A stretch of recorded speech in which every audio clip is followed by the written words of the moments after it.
은지는 저랑 통화하면 가끔 이렇게 말했습니다. 어머니, 저희 정말 바빠요. 이번 주말도 저희 친정엄마한테 가야 하고 할 일이 너무 많아서요. 바쁜 건 사돈댁에 가는 일뿐이었던 겁니다. 저는 그게 속상했지만 내색하지 않았어요. 며느리한테 미움받으면 아들과 멀어질까봐 두려웠거든요. 이미 충분히 멀어진 것 같았지만 그래도 완전히 끊어지는 건 원하지 않았습니다. 한 번은 우연히 은지가 말하는 걸 들었어요. 준호가 제 전화를 받았는데 옆에서 은지가 뭐라고 하더군요. 또 시어머니야? 왜 이렇게 자주 전화하는 거야? 우리한테 뭘 바라는 거지? 그 말을 듣는 순간 가슴이 철렁 내려앉았어요. 저는 아무것도 바라지 않았는데 말이죠. 그냥 아들 목소리가 듣고 싶어서, 보고 싶어서 전화했을 뿐인데요. 어느 날은 은지가 직접 전화를 받았어요. 어머니, 저희한테 부담 주지 마세요. 저희도 힘들어요. 솔직히 어머니 유산 같은 건 필요 없어요. 저희가 알아서 잘 살 테니까 너무 자주 연락하지 마세요. 그 말이 날카롭게 가슴에 박혔습니다. 저한테 돈이 없다는 걸 알고 있으니까 그렇게 무심하게 말할 수 있었던 거죠. 저는 아무 말도 하지 못했어요. 그저 수화기를 꽉 쥐고 있을 뿐이었습니다. 반면에 사돈댁엔 정성을 다했어요. 은지는 비싼 선물을 사드리고 준호는 심부름도 마다하지 않았죠. 장모님이 편찮으시다고 하면 바로 달려가고 필요한 게 있으면 바로 사다 드렸습니다. 사돈댁 생신일 때는 호텔에서 식사를 대접하기도 했어요. 은지가 자랑스럽게 사진을 보내왔었죠. 호화로운 식당에서 친정엄마와 함께 찍은 사진이었습니다. 이 모든 일이 어떻게 시작되었는지 그 이야기를 처음부터 들려드릴게요. 제가 어떻게 통쾌하게 복수했는지 끝까지 함께 해주세요. 안녕하세요. 저는 올해 67살 김옥자입니다. 지금은 시골 작은 집에 살면서 국밥집을 혼자 운영하며 살아가고 있죠.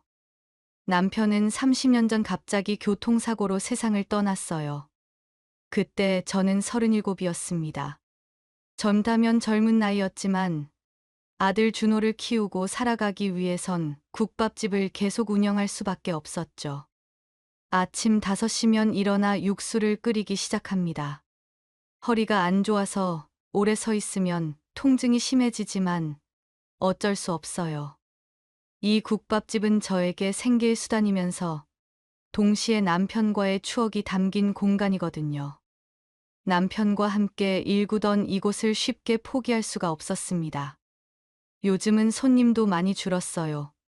젊은 사람들은 도시로 떠나고 남은 건 저 같은 노인들 뿐이죠.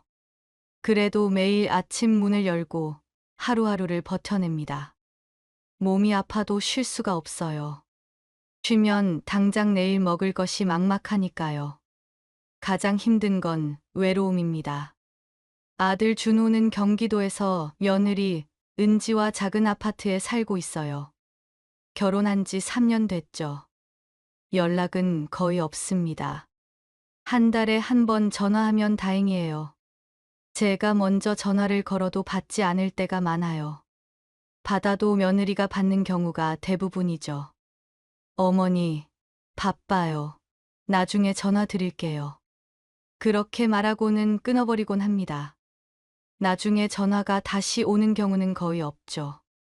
저는 그저 혼자 수화기를 내려놓고 텅 빈 가게를 바라볼 뿐입니다. 어느 날이었어요. 허리 통증이 너무 심해서 병원에 가야겠다는 생각이 들었습니다. 병원은 버스를 30분 넘게 타고 가야 하는 거리에 있어요. 그래서 혼자 가기엔 힘들 것 같아서 아들에게 전화를 걸었죠. 준호야, 엄마 허리가 너무 아파서 병원 좀 가야 할 것 같은데 주말에 내려올 수 있니? 전화기 너머로 잠시 침묵이 흘렀습니다. 그리고 며느리 은지의 목소리가 들렸어요. 어머니, 저희 이번 주말은 정말 바빠요. 그리고 저희 친정 엄마 집에 가야 해요. 다음에 시간 되면 갈게요. 바쁘다는 말, 다음에 온다는 말, 이미 수없이 많이 들었던 말이었어요. 저는 더 이상 말하고 싶지 않았습니다. 전화 너머로 웃음소리가 들렸어요. 와인잔이 부딪히는 소리, 고급 레스토랑에서나 들을 법한 경쾌한 배경음악도 들렸습니다. 준호와 은지는 외식 중이었던 겁니다. 저한테는 바쁘다고 하면서 고급 레스토랑에서 와인을 마시고 있었던 거죠. 그래, 알았다. 바쁘면 어쩔 수 없지. 저는 최대하게 담담한 목소리로 말하고 전화를 끊었어요. 가슴이 먹먹했습니다. 친정엄마 집에 가는 건 시간이 있으면서 저한테 오는 시간이 없다는 거죠. 그날 밤, 저는 혼자 국밥집 불을 끄고 하루를 마감했어요. 어두운 가게 안에 혼자 앉아 있으니 남편이 살아있을 때가 떠올랐습니다. 남편은 항상 제 옆에 있어줬어요. 힘들 때마다 손을 잡아주고 웃어주던 사람이었죠. 그런 남편이 없는 지금, 저는 정말 혼자라는 걸 뼈저리게 느낍니다. 아들과 며느리는 제가 돈이 없다고 생각해요. 시골에서 작은 국밥집 하나로 근근히 살아가는 늙은 할머니. 그들 눈에 저는 그렇게 보이는 거겠죠. 그래서 무시하는 겁니다. 도움을 요청해도 거절하고 연락도 거의 하지 않아요. 가끔 명절 때나 전화가 오는데 그것도 의무감에서 하는 거죠. 집에 돌아와서 저는 거울을 봤습니다. 주름진 얼굴, 굽은 허리, 거친 손, 평생 고생만 하며 살아온 흔적들이죠. 서글픈 마음에 눈물이 났어요. 하지만 울 시간도 없습니다. 내일 아침이면 또 5시에 일어나서 국물을 끓여야 하니까요. 그렇게 저는 하루하루를 버텨냈습니다. 외로움을 참으며 상처를 삼키며 혼자서 힘겹게 살아갔죠. 아들이 언젠가는 저를 찾아올 거라는 희망을 품고요. 하지만 그 희망은 점점 희미해져 갔습니다. 시간이 지날수록 연락은 더 뜸해졌고 제 마음은 더 외로워졌어요. 밤이면 혼자 누워서 천장을 바라고 저는 생각해요.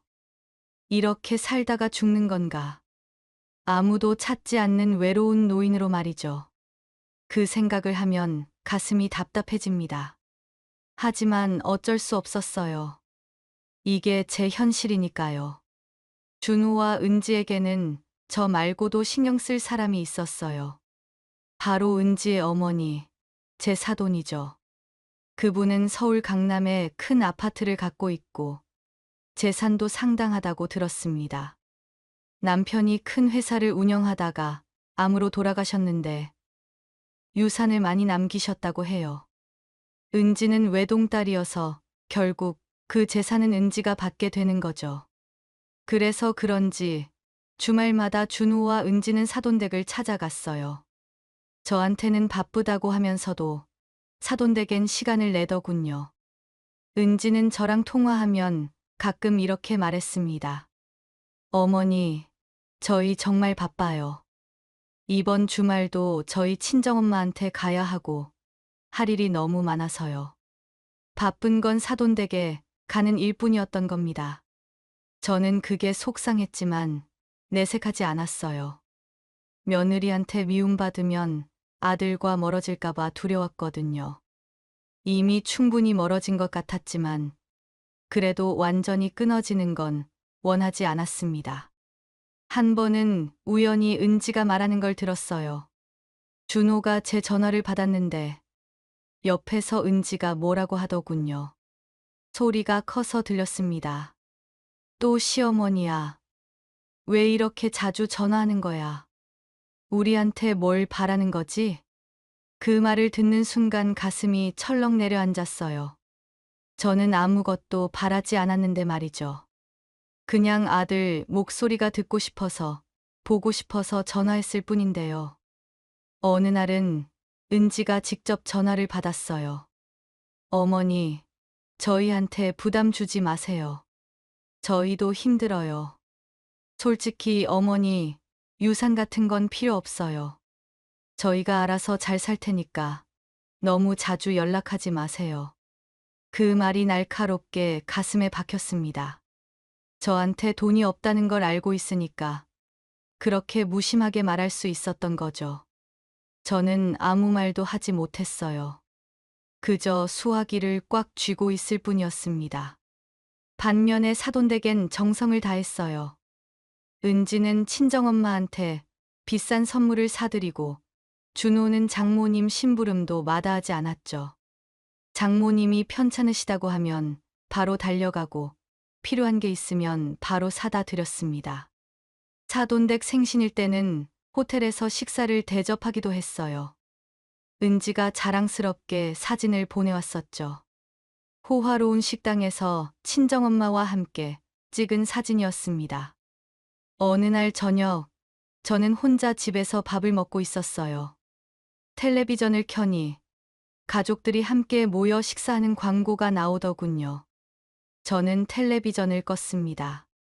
볼수록 마음만 아팠거든요. 제 현실과는 너무 달랐으니까요. 그때 핸드폰이 울렸어요. 준호였습니다. 오랜만에 아들한테서 온 전화라 반가웠죠. 혹시 제 생각이 나서 전화한 건가 싶었어요. 엄마, 잘 지내시죠? 응, 잘 지내고 있어. 준호야, 너는 어떠니? 건강하지? 저는 괜찮아요. 그런데 엄마, 다음 주 주말에 내려갈 수 있을 것 같아요. 제 가슴이 두근거렸습니다. 아들이 찾아온다니 얼마만인가요? 벌써 반년이 넘었을 거예요. 저는 기쁜 마음으로 대답했습니다. 그래? 정말이니? 그럼 엄마가 맛있는 거 해놓을게. 너가 좋아하는 갈비찜 해줄까? 하지만 곧 은지의 목소리가 들렸어요. 준호가 스피커폰을 켠 모양이었습니다. 어머니, 저희가 가는 길에 잠깐 들를게요. 저희 어머니 집에 가는 길이라서요. 한 30분 정도만 있다가 갈게요. 결국 잠깐 들르는 거였습니다. 저를 보러 오는 게 아니라 지나가는 길에 들르는 거죠. 그것도 30분이라니요. 저는 실망감을 숨기며 대답했어요. 그래, 알았다. 조심해서 와라. 전화를 끊고 나니 허탈했습니다. 제 집은 그저 지나가다 잠깐 들르는 곳이었던 거예요. 아들에게 저는 더 이상 중요한 사람이 아니었습니다. 며칠 뒤 주말 오전에 준호와 은지가 왔습니다. 정말 30분 정도 머물다 갔죠. 은지는 오자마자 시계를 자꾸 보면서 서둘렀어요. 어머니, 저희 이제 가야 해요. 늦었어요. 저희 엄마가 기다리시거든요. 준호도 마찬가지였습니다. 엄마, 저희 먼저 갈게요. 다음에 또 올게요. 저는 고개를 끄덕이며 배웅했어요. 그들이 탄 차가 멀어지는 걸 보면서 저는 혼자 중얼거렸습니다. 다음엔 언제 올까? 또 반년 후겠지. 저는 바로 국밥집으로 출근했어요. 오후 장사 준비를 해야 했거든요. 허리는 여전히 아팠고 몸은 무거웠습니다. 하지만 멈출 수가 없었어요. 이게 제 삶이니까요. 그날 밤, 저는 혼자 방에 누워 생각했습니다. 만약 제가 돈이 있었다면 아들과 며느리의 태도가 달랐을까요? 아마 그랬겠죠. 은지는 친정 엄마한테 그렇게 잘하는데 저한테는 그렇지 않잖아요. 결국 돈 때문이었던 겁니다. 재산 때문에, 유산 때문에 사람을 대하는 태도가 달라지는 거죠. 저는 눈을 감았어요. 내일도 똑같은 하루가 시작될 겁니다. 혼자 일어나서 혼자 육수를 끓이고 혼자 하루를 보내겠죠. 외롭고 힘든 하루일 거예요. 다음 날 어김없이 아침 5시에 일어났습니다. 하지만 몸을 일으키는 순간 허리에 심한 통증이 왔어요. 평소보다 훨씬 심했죠. 저는 이를 악물며 겨우 침대 끝에 앉았어요. 한참을 그렇게 앉아 있었죠. 한 발자국도 움직일 수가 없었습니다. 오늘은 가게 문을 열 수가 없겠구나. 그렇게 중얼거리며 다시 누웠어요. 국밥집 문을 닫은 건 정말 오랜만이었습니다. 손님들한테는 미안했지만 어쩔 수 없었어요. 몸이 말을 듣지 않았거든요. 오늘따라 방 안은 유독 조용했습니다. 너무 조용해서 오히려 무서울 정도였죠. 평소엔 이 시간에 이미 식당 부엌에서 육수를 끓이고 있을 텐데 오늘은 침대에 누워 있으니 이상한 기분이 들었어요. 저는 천장을 바라보며 누워 있었습니다. 아무 생각도 하기 싫었어요. 그저 통증이 가시기만을 기다렸죠. 1시간쯤 지났을까요? 허리 통증은 여전했지만 조금은 나아진 것 같았습니다. 저는 조심스럽게 몸을 돌려서 옆으로 누웠어요. 고개도 같이 옆으로 돌렸죠. 그때 화장대가 눈에 들어왔습니다. 오래된 화장대였어요. 남편이 결혼할 때 사준 거죠. 30년도 넘었을 겁니다. 나무가 오래돼서 곳곳이 낡았고 거울도 얼룩져 있었습니다. 근데 화장대 서랍 하나가 완전히 닫히지 않고 살짝 열려 있었어요. 평소엔 신경 쓰지 않았는데 오늘따라 유난히 눈에 띄더군요. 왜 그런지 모르겠지만 그 서랍이 계속 신경 쓰였어요. 저는 천천히 일어나서 화장대로 걸어갔습니다. 허리는 여전히 아팠지만 왠지 그 서랍을 확인해야 할 것 같았어요. 손잡이를 잡고 천천히 서랍을 열었습니다. 서랍 안에는 오래된 화장품들과 낡은 손수건들이 들어 있었어요. 별거 없었죠. 그런데 서랍 안쪽 구석이 뭔가 이상했습니다. 평소엔 몰랐는데 자세히 보니 틈이 있었던 거예요. 저는 손을 넣어 더듬어 봤어요. 그리고 뭔가 비닐봉투 같은 게 만져졌습니다. 조심스럽게 꺼내보니 낡은 비닐봉투였어요. 이미 노랗게 변색돼 있었고 먼지도 많이 쌓여 있었죠. 안에 뭔가 들어 있었습니다. 저는 조심스럽게 비닐봉투를 열었어요. 그 안에는 서류들이 들어 있었습니다. 두툼한 서류 뭉치였어요. 저는 서류를 꺼내 펼쳐봤죠. 순간 숨이 멎는 것 같았어요. 땅 문서였습니다. 이게 뭐지? 저는 떨리는 손으로 서류를 자세히 봤어요. 남편 이름으로 된 땅 문서였습니다. 30년 전에 작성된 거였죠. 면적도 1000평이나 되는 땅이었어요. 저는 다리에 힘이 풀려 그 자리에 주저앉았습니다. 믿을 수가 없었거든요. 남편이 땅을 샀다니 저는 전혀 몰랐어요. 아니, 생각해보니 남편이 뭔가 숨기고 있었던 것 같기도 했습니다.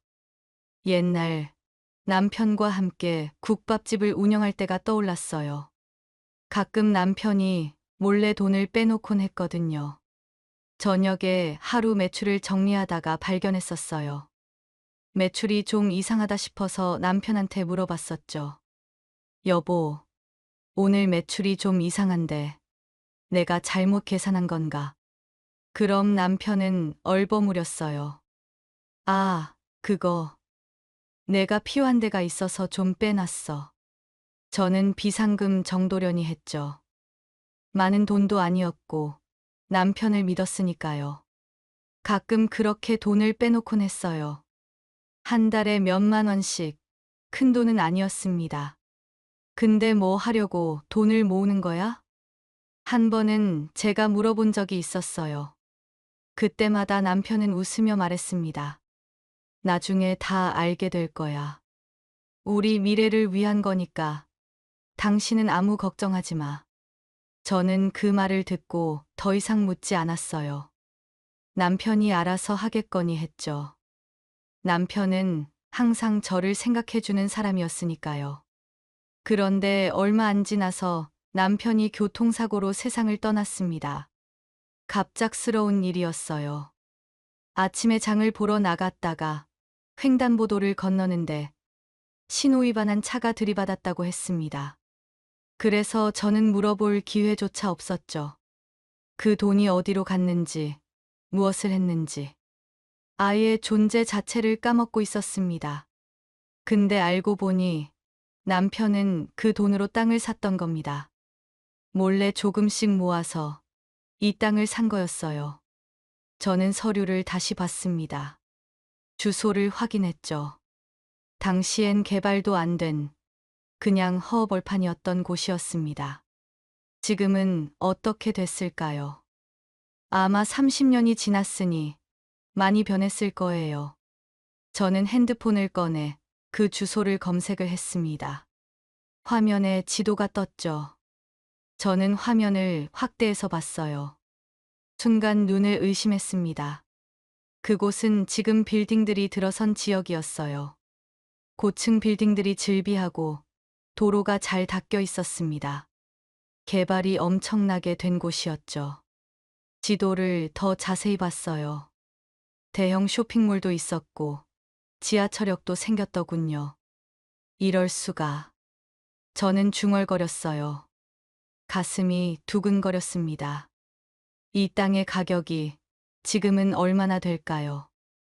허허벌판이었던 곳이 이렇게 개발됐으니 땅값이 엄청나게 올랐을 거예요. 저는 떨리는 마음으로 서류를 다시 봤습니다. 모든 게 남편 이름으로 되어 있었어요. 그리고 남편이 돌아가셨으니 이제 이 땅은 제 것이 되는 거죠. 남편이 미래를 위해 준비해 둔 거였습니다. 우리 노후를 대비해 남편이 몰래 마련해 둔 거였죠. 저는 서류를 가슴에 안았어요. 눈물이 났습니다. 당신, 고마워요. 저는 작은 목소리로 말했어요. 남편은 이미 없지만 그의 사랑은 여전히 저를 지켜주고 있었던 겁니다. 저는 서류를 다시 펼쳐봤어요. 자세히 읽어보니 모든 게 정확하게 기록되어 있었습니다. 남편은 꼼꼼한 사람이었거든요. 땅의 위치, 면적, 매입 가격, 모든 게 적혀 있었어요. 당시 매입 가격을 보니 생각보다 컸습니다. 남편이 정말 오랫동안 돈을 모았다는 걸 알 수 있었죠. 저는 이 땅이 지금 얼마나 되는지 정확히 알아봐야겠다고 생각했어요. 그날 밤, 저는 잠을 이룰 수가 없었습니다. 남편이 남겨준 이 땅 때문에 제 삶이 바뀔 수도 있다는 생각 때문이었죠. 희망이 생겼어요. 오랜만에 느껴보는 희망이었습니다. 어쩌면 저도 이제 편하게 살 수 있을지도 몰라요. 더 이상 힘들게 국밥집을 운영하지 않아도 되고, 돈 걱정하지 않아도 되는 삶. 그런 삶을 살 수 있을지도 모른다는 희망이 생겼습니다. 다음 날 아침, 저는 평소보다 더 일찍 일어났습니다.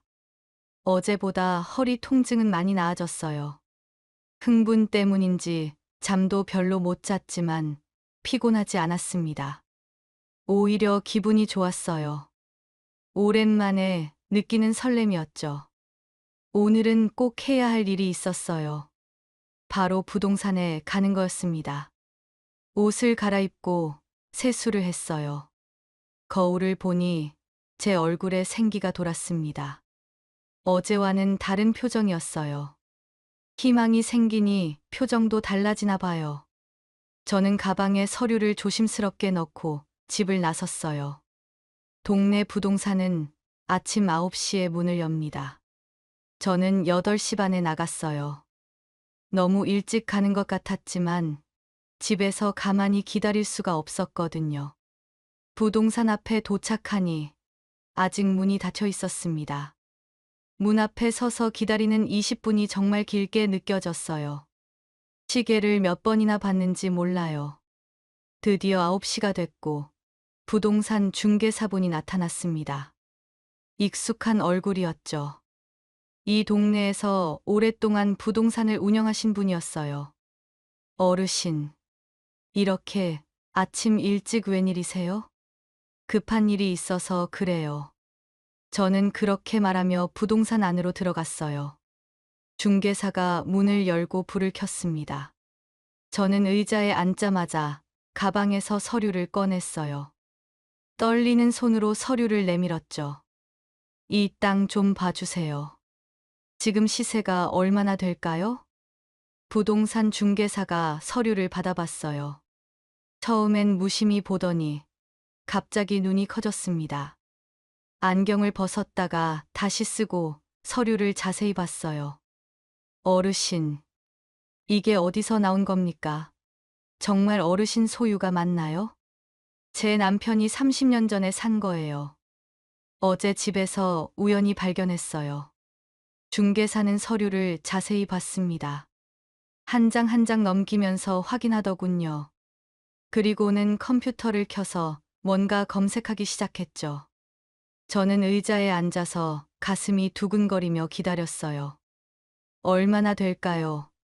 제 인생이 바뀔 만한 금액일지 기대가 됐습니다. 한참 동안 컴퓨터를 보던 중개사는 고개를 들었습니다. 그의 얼굴에는 놀라움이 가득했어요. 입이 벌어진 채로 저를 쳐다봤죠. 어르신, 이 땅 정말 대단한 겁니다. 이렇게 좋은 땅을 어떻게 이렇게 많이 가지고 계셨어요? 이 지역이 개발되면서 땅값이 엄청나게 올랐거든요. 그래서 얼마나 되는데요? 저는 떨리는 목소리로 물었어요. 중개사가 계산기를 두드렸습니다. 그리고 계산기 화면을 보여줬죠. 대략 45억 정도 됩니다. 정확한 건 감정평가를 받아봐야 하지만 현재 시세로는 그 정도예요. 순간 제 머릿속이 하얘졌어요. 45억이라고요. 저는 평생 그런 큰 돈은 상상도 해본 적이 없었습니다. 저한테 100만 원도 큰 돈인데 45억이라니요. 네, 45억이요? 저는 다시 물었어요. 제대로 들은 게 맞는지 확인하고 싶었습니다. 네, 어르신, 맞아요. 이 지역이 신도시 개발이 되면서 땅값이 정말 많이 올랐어요. 1000평이나 되니까 평당 가격을 곱하면 그 정도 나옵니다. 실제로 팔면 더 받으실 수도 있어요. 저는 의자에 그대로 주저앉았어요. 다리에 힘이 풀렸거든요. 믿을 수가 없었습니다. 제가 45억이나 되는 땅의 주인이라니. 국밥집에서 하루 벌어봐야 몇만 원인데 45억이라는 돈은 상상조차 할 수 없는 금액이었어요. 남편이 남겨준 이 땅 때문에 저는 더 이상 가난한 노인이 아닙니다. 정말 팔 수 있나요? 문제는 없을까요? 당연하죠. 등기부등본도 깨끗하고 서류도 다 있으니까 문제 없어요. 이런 땅은 사려는 사람이 줄을 설 겁니다. 원하시면 제가 바로 매수자를 찾아드릴 수 있어요. 일주일 안에 계약 가능할 거예요. 저는 고개를 끄덕이고 우선 집으로 돌아왔습니다. 걸으면서도 믿기지 않았어요. 제가 정말 부자가 된 건가요? 이 돈으로 뭘 해야 할까요? 무엇을 할 수 있을까 생각이 많았습니다. 집에 돌아와서 저는 오랜만에 거울을 제대로 봤습니다. 주름진 얼굴, 굽은 허리, 평생 고생만 하며 살아온 제 모습이었죠. 하지만 오늘은 달랐어요. 거울 속 제 눈에는 희망이 보였습니다. 저는 거울 속 제 모습에게 말했어요. 이제 좀 편하게 살아보자. 그동안 저는 너무 힘들게 살았어요. 남편 없이 혼자 아들을 키우고 국밥집을 운영하며 하루하루를 버텨왔죠. 몸이 아파도 쉴 수 없었고 힘들어도 참아야 했어요. 아들한테도 무시당하고 며느리한테도 무시당했습니다. 돈이 없다는 이유만으로요. 장모님은 잘 모시면서 저는 거들떠보지도 않았죠. 하지만 이제는 달라질 겁니다. 저는 더 이상 가난한 노인이 아니에요. 45억이나 되는 땅을 가진 사람이죠. 이 돈으로 저는 제 삶을 바꿀 겁니다. 더 이상 아프고 힘들게 살지 않을 거예요. 저는 결심했습니다. 땅을 팔고 그 돈으로 제가 원하는 삶을 살겠다고요. 아들이나 며느리한테 휘둘리지 않고 독립적으로 살겠다고요. 제가 하고 싶은 것들을 하면서요. 평생 먹고 싶었던 음식들, 가고 싶었던 곳들, 사고 싶었던 것들. 이제는 다 할 수 있습니다. 저는 더 이상 참지 않을 거예요. 제 삶을 제가 선택하며 살 겁니다. 누구 눈치도 보지 않고 누구한테도 무시당하지 않으면서요. 그날 밤 저는 오랜만에 편하게 잠들었습니다. 미래에 대한 희망이 생겼거든요. 남편이 남겨준 선물 덕분에 저는 새로운 삶을 시작할 수 있게 됐어요. 땅을 팔기로 결심했지만 한 가지 고민이 있었습니다. 저는 평생 이 동네에서 살았어요. 남편과 함께 했던 추억도 여기 있고 국밥집도 여기 있죠. 이 동네를 떠나고 싶지 않았어요. 동네 사람들도 다 아는 사이고 정이 많이 든 곳이거든요.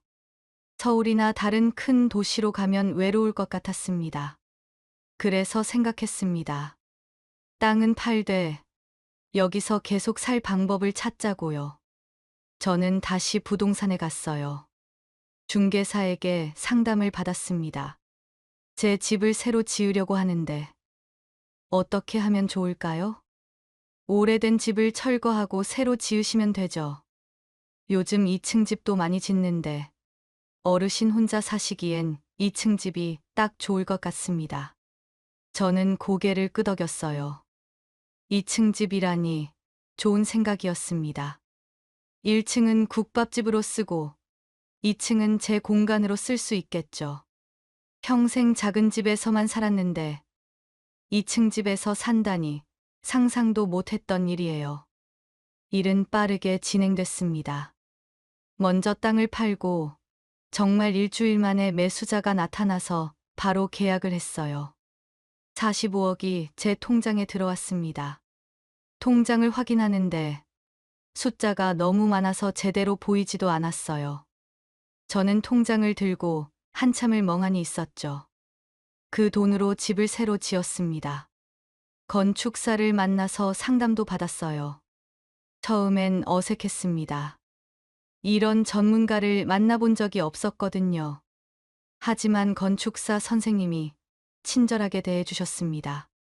집은 제가 원하는 대로 설계를 했어요. 1층은 넓고 깨끗한 주방과 홀을 만들었습니다. 2층은 제 방과 거실, 작은 서재까지 만들었어요. 서재는 책도 읽고 차도 마시며 쉴 수 있는 공간으로 꾸몄죠. 공사는 3개월 정도 걸렸습니다. 그동안 저는 친구네 집에서 지내기도 하고 작은 원룸을 빌려서 지내기도 했죠. 공사 현장을 자주 가봤는데 조금씩 집이 올라가는 걸 보면 신기했어요. 벽이 세워지고 지붕이 올라가고 창문이 달리고 제 새 집이 만들어지는 과정을 보는 게 즐거웠습니다. 드디어 집이 완성됐습니다. 새하얀 2층 집이었어요. 깨끗하고 튼튼했죠. 대문도 새로 달았고 마당도 예쁘게 꾸몄어요. 저는 새 집 앞에 서서 한참을 바라봤습니다. 믿기지 않았어요. 이게 정말 제 집이라니요. 저는 집에 들어가면서 눈물이 났습니다. 이렇게 좋은 집에서 살 수 있다니 꿈만 같았어요. 이사를 끝내고 저는 국밥집을 어떻게 운영할지 고민했습니다. 예전처럼 매일 문을 열긴 힘들 것 같았거든요. 이제는 제 시간도 갖고 싶었어요. 그때 문득 생각이 떠올랐습니다. 동네 어르신들을 위한 무료 급식소는 어떨까요? 저처럼 혼자 사시면서 끼니를 제대로 못 드시는 분들이 많거든요. 제가 가진 돈으로 다른 사람들을 도울 수 있다면 정말 뿌듯하고 좋을 것 같았습니다. 저는 금요일마다 국밥집을 열기로 했어요. 일주일에 단 하루만이요. 그날은 무료로 음식을 나눠드리는 거죠. 제가 직접 국을 끓이고 밥을 짓고 반찬도 준비해서 드릴 거예요. 돈을 받지 않고요. 첫 금요일이 왔습니다. 저는 아침 일찍 일어나서 육수를 끓였어요. 예전과 똑같았죠. 하지만 마음은 달랐어요. 이제는 생계를 위해서가 아니라 나눔을 위해서 하는 거였으니까요. 돈 걱정 없이 마음 편하게 음식을 만들 수 있다는 게 정말 좋았습니다. 아침 10시가 되자 동네 어르신들이 오셨어요. 처음엔 조심스럽게 들어오시더니 무료라는 걸 알고는 기뻐하셨습니다. 옥자 씨, 고마워요. 이렇게 좋은 일을 하다니. 아니에요. 저도 받은 게 많아서 나누는 거예요. 맛있게 드세요. 저는 웃으며 국밥을 퍼드렸어요. 어르신들이 맛있게 드시는 모습을 보니 제 마음도 따뜻해졌습니다. 이게 바로 행복이구나 싶었죠. 돈으로 살 수 없는 행복이요. 이제 저는 여가 시간도 생겼어요. 평생 하루도 쉬지 못하고 일만 했는데 이제는 제가 하고 싶은 걸 할 수 있게 됐죠. 먼저 옷을 샀어요. 백화점에 가서 예쁜 옷들을 골랐습니다. 평생 낡은 옷만 입었는데 이제는 좋은 옷을 입을 수 있었죠. 그 다음엔 맛있는 음식을 먹으러 다녔어요. 고급 레스토랑도 가보고 유명한 맛집도 찾아갔습니다. 혼자 먹기엔 아까워서 친구들도 데리고 갔죠. 옥자야, 너 요즘 뭔 일 있어? 갑자기 이렇게 좋은데 데려오고 복권이라도 당첨됐어? 친구들이 물었어요. 저는 웃으며 대답했습니다. 그냥 우리 이제 좀 편하게 살자고. 나이 들어서라도 좋은 거 먹고 좋은 거 보고 살아야지. 저한테 가장 큰 변화는 여행이었어요. 저는 평생 여행 한 번 제대로 가본 적이 없었습니다. 국밥집 때문에 멀리 갈 수가 없었거든요. 하루라도 문을 닫으면 손님들이 실망할까봐 명절에도 쉬지 않았죠. 하지만 이제는 달라요. 저는 제주도 여행을 계획했습니다. 친구들과 함께요. 평생 비행기를 타본 적이 없었는데 드디어 타보게 됐죠. 공항에서 비행기를 기다리는데 가슴이 두근거렸어요.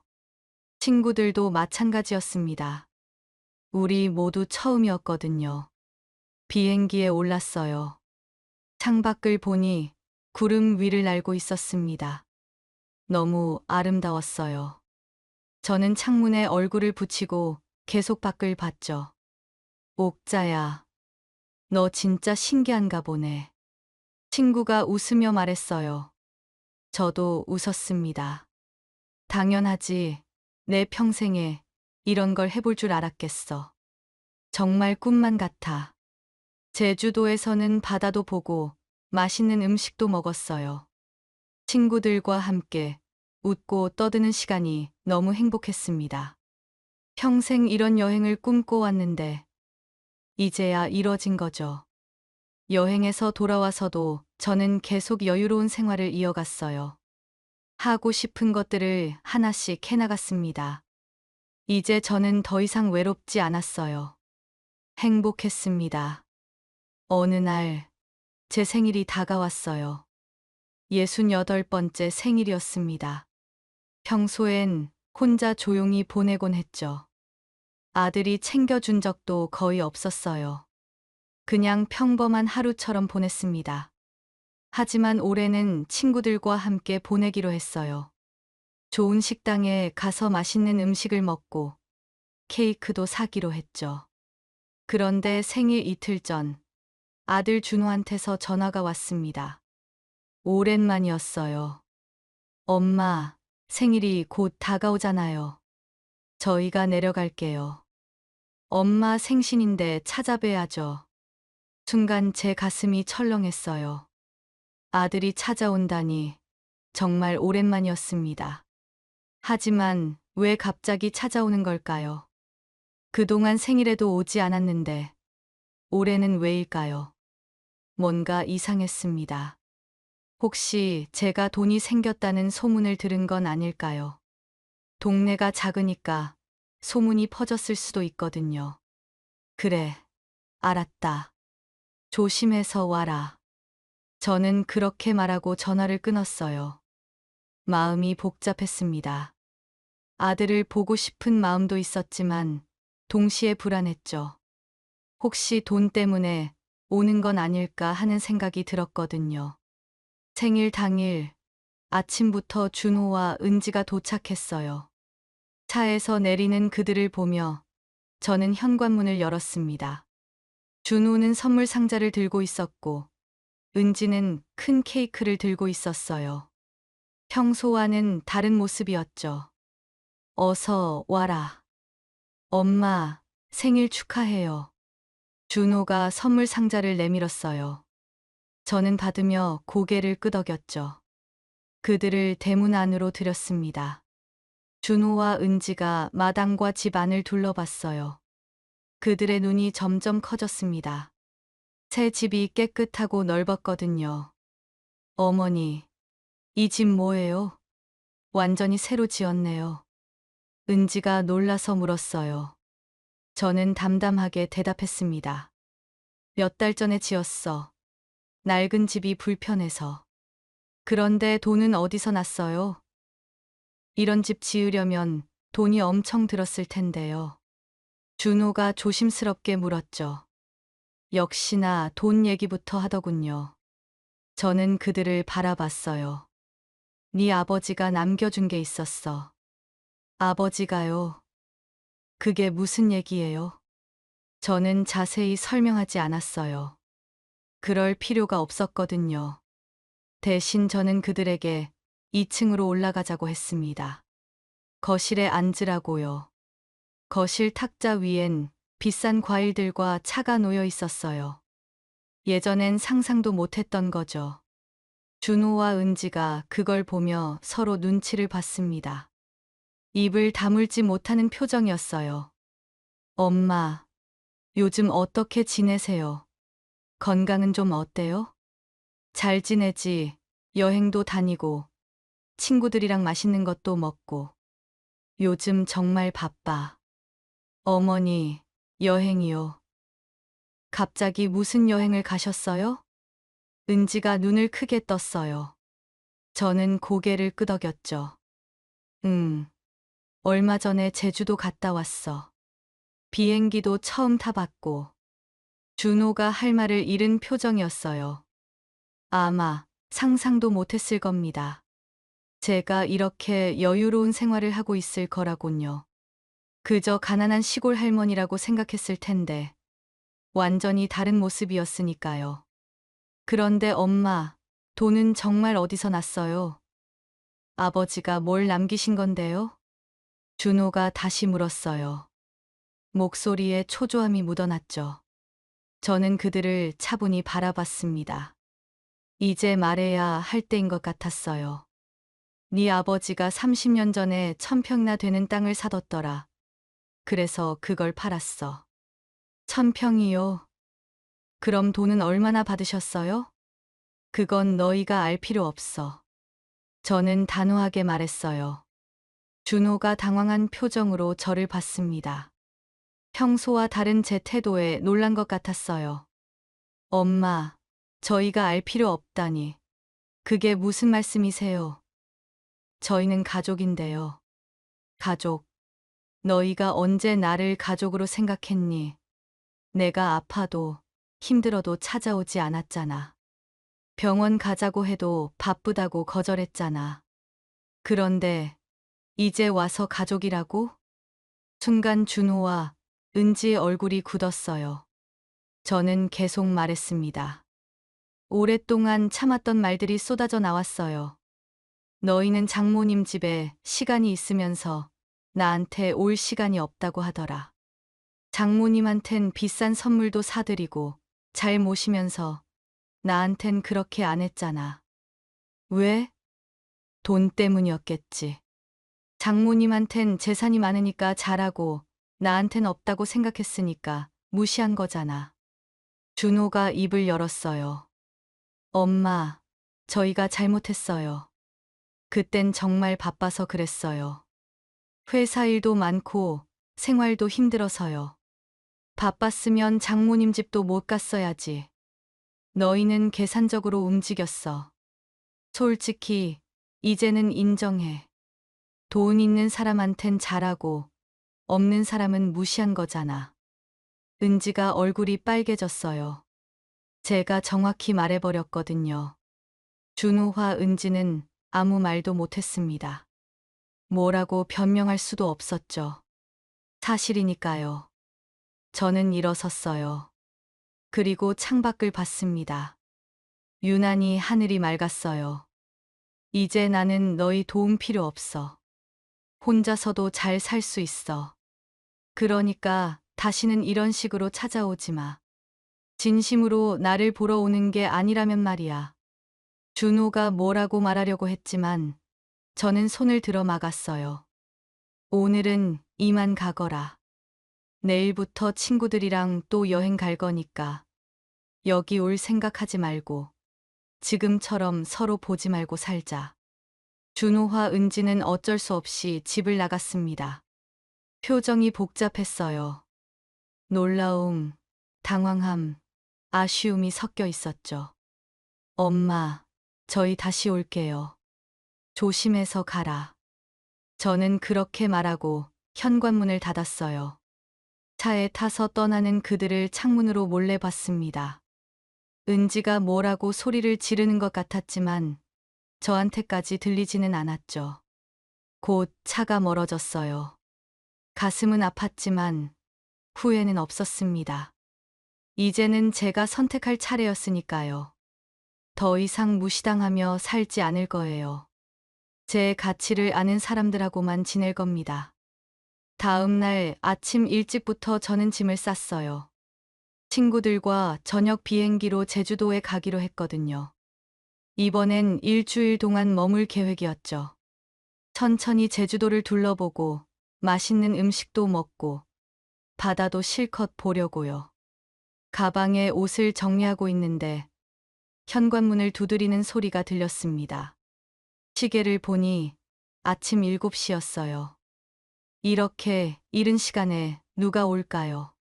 저는 현관으로 갔습니다. 준호와 은지였어요. 어제 그렇게 갔다가 아침 일찍 서둘러서 다시 온 거죠. 엄마, 문 열어줘요. 저희 얘기 좀 해요. 준호가 급하게 말했어요. 저는 문틈 사이로 그들을 봤습니다. 여기를 왜 다시 왔어? 엄마, 저희가 잘못했어요. 진짜로 잘못했으니까 제발 용서해줘요. 은지도 옆에서 고개를 숙였어요. 하지만 저는 믿을 수가 없었습니다. 어제 쫓아낸 지 하루도 안 됐는데 벌써 온 거잖아요. 진심으로 잘못을 뉘우친 게 아니라 돈 때문에 온 거죠. 용서는 무슨, 그냥 돌아가. 나 바빠. 엄마, 제발요. 저희 정말 힘들게 살고 있어요. 회사도 어렵고, 집도 작고, 빚도 있어요. 조금만 도와주세요. 준호가 애원하듯 말했어요. 저는 한숨을 쉬었습니다. 역시나 돈 달라는 얘기더군요. 너희가 힘들다고. 그럼 나는 안 힘들었을 것 같아. 나는 혼자서 30년을 버텼어. 아무 도움 없이. 그건 그렇지만 어머니는 이제 돈 있잖아요. 어차피 그 돈 평생 다 못 쓰실 거예요. 그러니까 저희한테 조금만 나눠주세요. 옆에 있던 은지가 말했어요. 그 순간 저는 화가 났습니다. 어차피 다 못 쓴다니요. 그게 무슨 말인가요? 제 돈을 제가 어떻게 쓰든 그건 제 마음이죠. 내 돈은 내가 알아서 쓸 거야. 너희한테 줄 생각 전혀 없으니까. 돈 때문에 온 거면 그냥 돌아가. 엄마, 제발요. 그때 준호가 문을 밀기 시작했습니다. 은지도 같이 밀었죠. 저는 깜짝 놀라서 문을 잡았어요. 하지만 준호와 은지의 힘이 더 셌습니다. 뭐 하는 거야? 당장 나가. 엄마, 이야기 좀 하자니까요. 우리 들어갈게요. 제대로 얘기 좀 해요. 그들이 힘으로 밀고 들어오려고 했어요. 저는 온 힘을 다해 문을 막았지만 힘이 부족했죠.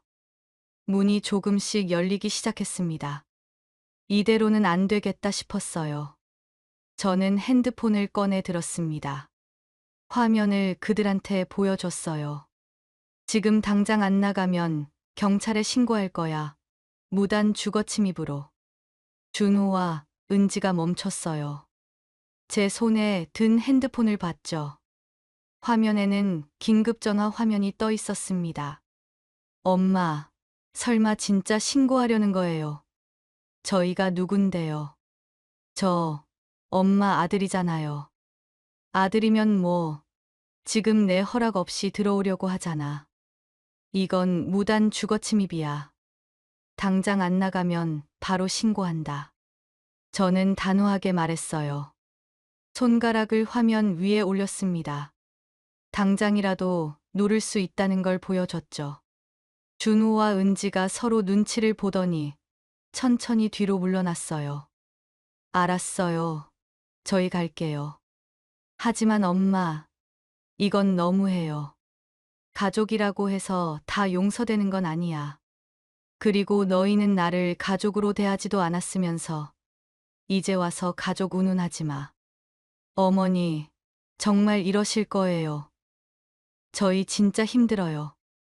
은지가 울먹였어요. 하지만 저는 흔들리지 않았습니다. 너희가 힘들면 알아서 해결해. 내가 왜 도와줘야 해? 나는 너희가 돈 달라고 할 때마다 돈 주는 ATM 기계가 아니야. 다시는 찾아오지 마. 저는 그렇게 말하고 문을 닫으려고 했어요. 그런데 준호가 문을 잡았습니다.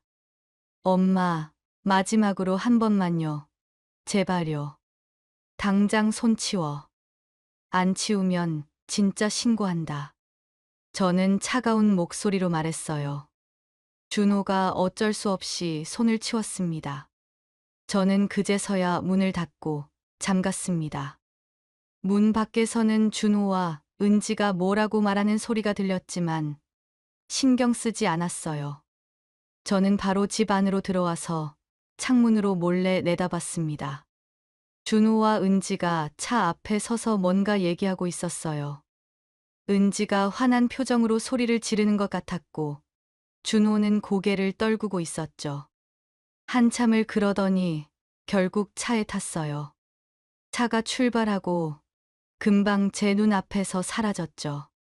저는 창문에서 물러났습니다. 가슴이 두근거렸어요. 방금 일어난 일이 믿기지 않았거든요. 제 아들이 힘으로 저를 밀고 들어오려고 했다니. 며느리도 마찬가지였고요. 돈 때문에 사람이 저렇게 변할 수 있다는 게 슬펐습니다. 하지만 동시에 속이 후련했어요. 제가 단호하게 대처했거든요. 더 이상 그들한테 휘둘리지 않았습니다. 제가 선을 그었고 그들이 물러간 거죠. 저는 다시 짐을 쌌어요. 오늘 저녁이면 제주도에 갈 겁니다. 친구들과 즐거운 시간을 보낼 거예요. 아들 생각은 하지 않기로 했습니다. 이미 선을 그었으니까요. 준비를 마치고 저는 거울을 봤어요. 제 얼굴에는 자신감이 가득했습니다. 예전에 외롭고 무시당하던 할머니가 아니었어요. 이제 저는 당당하게 제 삶을 사는 사람이었죠. 오후가 되자 친구들이 왔어요. 저희는 함께 공항으로 향했습니다. 차 안에서 친구들과 웃고 떠드는데 마음이 가벼웠어요. 아침에 있었던 일은 이미 잊어버렸습니다. 옥자야, 너 요즘 정말 달라졌어. 표정도 밝아지고 목소리도 힘차고.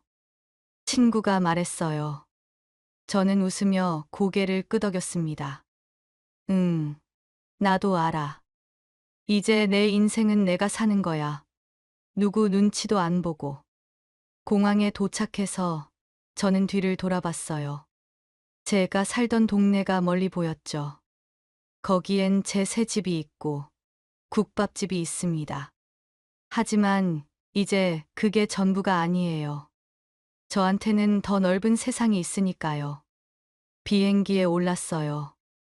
이번이 두 번째 비행이었지만 여전히 설렜습니다. 창밖을 보며 생각했어요. 남편이 남겨준 선물 덕분에 저는 새로운 삶을 살게 됐습니다. 아들한테 휘둘리지 않고 제가 원하는 대로 사는 삶이죠. 오늘 아침 일은 제게 확신을 줬어요. 제가 올바른 선택을 했다는 확신이요. 아들과 며느리는 저를 사람으로 보지 않았어요. 돈으로만 봤죠. 그런 사람들한테 제 돈을 줄 이유가 없었습니다. 이제 저는 후회하지 않습니다. 제 선택에 자신 있어요. 제 돈은 제가 쓸 겁니다. 친구들과 여행도 다니고, 맛있는 것도 먹고, 하고 싶은 거 다 하면서요. 그리고 동네 어르신들한테 무료 급식도 계속할 거예요. 진짜 도움이 필요한 사람들을 위해서요. 비행기가 이륙했어요. 구름 위를 날며 저는 웃었습니다. 이게 바로 자유였어요. 진정한 자유, 누구한테도 얽매이지 않는 자유였죠. 여행에서 돌아와서도 저는 바쁘게 지냈어요. 동네 어르신들을 위한 무료 급식은 계속했고, 친구들과도 자주 만났습니다. 백화점에서 쇼핑도 하고, 좋은 레스토랑에서 식사도 했죠. 어느 날 저녁, 저는 서재에 앉아 있었어요. 창밖을 보니 해가 지고 있었습니다. 붉은 노을이 아름다웠어요. 저는 차를 한 모금 마시며 생각했습니다. 제 인생은 이제부터가 진짜 시작인 것 같아요. 68이지만 아직도 할 일이 많습니다. 가고 싶은 곳도 많고, 먹고 싶은 것도 많고, 보고 싶은 것도 많죠. 그리고 도와주고 싶은 사람들도 많아요. 매주 금요일마다 무료 급식을 하면서 저는 보람을 느낍니다. 어르신들이 고마워하는 모습을 보면 제 마음도 따뜻해져요. 돈이 많다고 행복한 게 아니라 나눌 수 있을 때 진짜 행복한 거더라고요. 아들 생각도 가끔은 나지만 후회하지는 않습니다. 제 선택이 옳았다는 걸 알고 있으니까요. 언젠가 아들이 진심으로 찾아온다면 그때는 받아줄 수도 있을 거예요. 하지만 지금은 아니에요. 저는 이제 정말 제 삶을 살고 있습니다. 누구한테도 의존하지 않고 누구한테도 휘둘리지 않는 삶이죠. 필요한 순간에는 단호하게 선을 긋고 즐거울 땐 마음껏 즐기는 삶이요. 도움이 필요한 사람들을 돕고 사랑하는 사람들과 시간을 보내는 삶입니다. 이게 바로 진정한 자유예요. 제가 평생 꿈꿔왔던 삶이죠. 그리고 이제 저는 그 삶을 살고 있습니다. 지금까지 이야기 들어주셔서 감사합니다. 구독과 좋아요 부탁드려요. 여러분의 작은 관심 하나하나가 제게 큰 힘이 됩니다.